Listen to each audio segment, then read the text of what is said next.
Halo teman-teman, pada kesempatan kali ini kami akan menunjukkan cara uji chi-square 2x2 di aplikasi SPSS.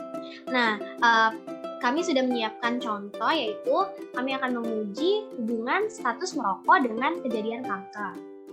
Pada data merokok, kami mengkategorikan menjadi dua, yaitu tidak merokok dan merokok. Kemudian, pada data kanker, kami juga kategorikan menjadi dua, yaitu tidak dan iya. Oke, selanjutnya kami akan menjelaskan langkah-langkah untuk uji chi-square di SPSS.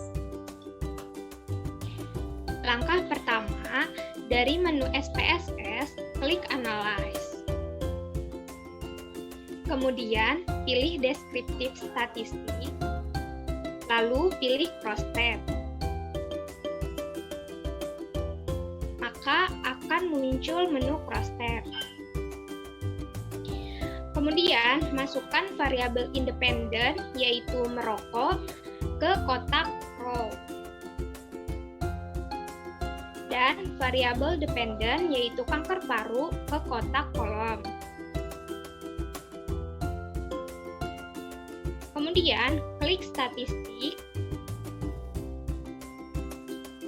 lalu pilih chi-square dan risk.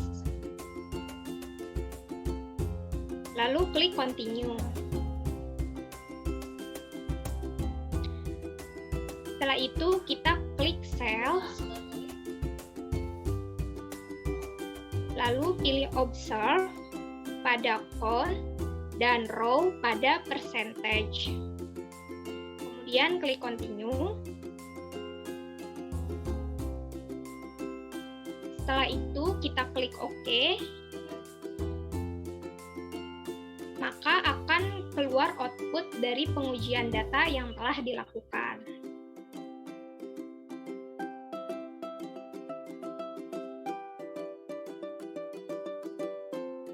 Setelah dijelaskan mengenai step dalam melakukan uji chi-square tadi, kali ini kami akan menjelaskan mengenai cara membaca output dari uji chi-square yang sudah dilakukan. Setelah melakukan uji chi-square, output yang didapatkan ada beberapa tabel. Tabel yang pertama adalah Case Processing Summary. Dalam tabel ini akan dijelaskan terdapat beberapa data yang valid atau beberapa data yang missing. Untuk uji kali ini, data status merokok dengan kanker paru memiliki 100% kevalidan data, yang artinya tidak terjadi missing data sehingga dapat dilanjutkan untuk membaca hasil output dalam tabel berikutnya.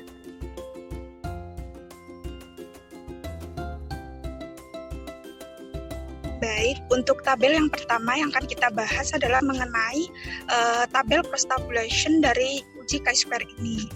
Jadi yang pertama dari responden yang tidak merokok, tetap tidak mengalami kejadian kanker paru, itu ada sebanyak 47 responden dengan presentasi within merokok sebesar 72,3%. Sedangkan untuk responden yang tidak merokok tetapi mengalami kejadian kanker paru ada sebanyak 18 dengan presentase within merokok sebesar 27,7%. Jadi totalnya ada 65 responden dengan presentase within merokok sebesar 100%. Selanjutnya, untuk responden yang merokok, dengan total responden sebanyak 55 responden dan presentase sebesar 100%, itu yang tidak terkena kanker paru-paru, itu ada sebesar 12 responden dengan presentase 21,8%. Sedangkan untuk responden yang merokok dan terkena kanker paru-paru itu ada sebesar 43 responden dengan presentase sebesar 78,2%. Jadi kalau dilihat total-totalnya nih, baik dari responden yang merokok dan tidak merokok, yang tidak terkena kanker paru-paru itu sebesar 59 responden dengan presentase 49,2% nih. Nah, untuk yang baik yang merokok ataupun tidak merokok tetapi ia terkena kanker paru-paru itu ada sebesar 61 responden dengan presentase sebesar 50,8%. Dengan total ada 120 responden dan presentasinya sebesar 100%.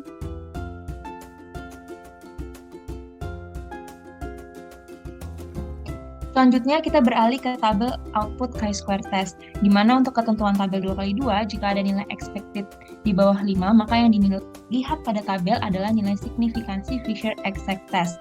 Sedangkan jika tidak ada nilai expected kurang dari 5, maka yang dilihat pada tabel adalah nilai signifikansi continuity correction.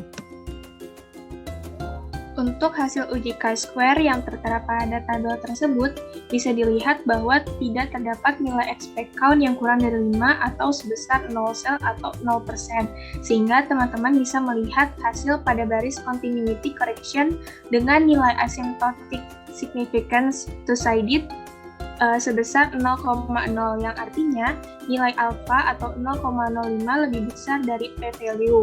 Maka dapat disimpulkan bahwa HA diterima dan H0 ditolak, yang artinya terdapat hubungan antara perilaku merokok dengan status penyakit kanker.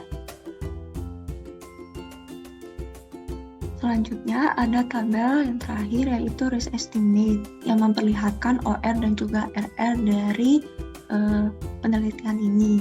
Yang pertama ada OR yaitu sebesar 9,356.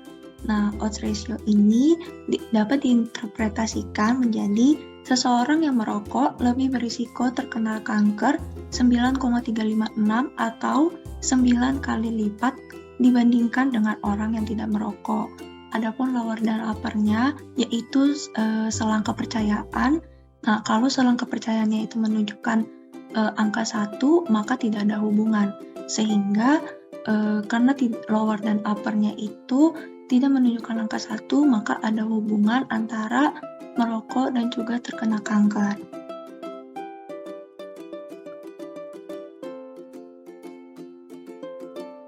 Baik, selanjutnya terkait nilai relative risk yang pertama yaitu pada tidak terjadinya kanker paru-paru yaitu sebesar value-nya 3,314 yang interpretasinya berarti seseorang yang tidak merokok ini berpeluang tidak terkena kanker 3,314 atau 3 kali lebih besar dibandingkan dengan orang yang merokok. Untuk confidence intervalnya terdapat lower-nya 1,966, kemudian upper-nya 5,588, di mana tidak mengandung nilai relative risk sebesar 1, sehingga menunjukkan adanya hubungan antara merokok dengan kasus kanker paru-paru dengan hasil uji pada taraf signifikansi 5%. Kemudian relative risk yang kedua yaitu value-nya sebesar 0,354 yang berarti seorang yang tidak merokok berpeluang terkena kanker 0,354 lebih kecil dibandingkan dengan orang yang merokok. Kemudian kesimpulan yang dapat diambil dari uji ini yaitu seseorang yang merokok berpeluang lebih besar menderita kanker paru-paru dibandingkan seseorang yang tidak merokok. Selanjutnya, uji Pearson chi-square. Uji Pearson chi-kuadrat merupakan uji statistik chi-kuadrat yang paling banyak digunakan yang diterapkan pada kumpulan data kategoris untuk mengevaluasi seberapa besar kemungkinan perbedaan yang diamati antara kumpulan tersebut muncul secara kebetulan. Uji ini menguji hipotesis nol yang menyatakan bahwa distribusi frekuensi peristiwa tertentu yang diamati dalam sampel konsisten dengan distribusi teoretis tertentu. Uji Pearson chi-kuadrat digunakan untuk menilai 3 jenis perbandingan, yaitu goodness of fit, homogenitas, dan independensi. Tes goodness of fit menentukan apakah distribusi frekuensi yang diamati berbeda dari distribusi teoretis.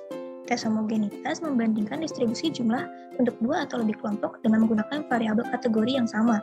Dan tes independensi menilai apakah pengamatan yang terdiri dari pengukuran pada 2 variabel yang dinyatakan dalam tabel kontingensi independen satu sama lain.